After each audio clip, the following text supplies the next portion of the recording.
প্রেমের একটি বিষয় থাকতে পারে এবং মাদকের একটি বিষয় আছে। এরা প্রত্যেকে একটা মাদক সিন্ডিকেটের সাথে জড়িত, নিজেরা মাদকের চালানের ভাগাভাগির একটি বিষয় ছিল এবং যিনি মারা গিয়েছেন তার সাথে যারা হত্যাকারী তাদের কোনো একজন রিলেটিভের কোনো একটা প্রেমের সম্পর্কিত বিষয়ও ছিল।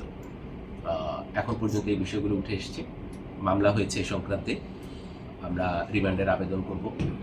রিমান্ডে আনার পর তাদেরকে আরও নিবিড় জিজ্ঞাসাবাদে আরও বিস্তারিত জানা যাবে কী কারণে এই ধরনের একটি নৃশংস হত্যাকাণ্ড তারা ঘটিয়েছে।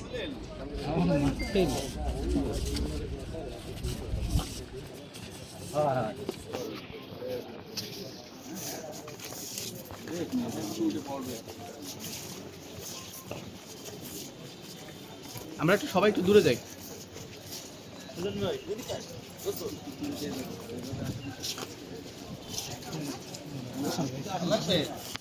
ধন্যবাদ।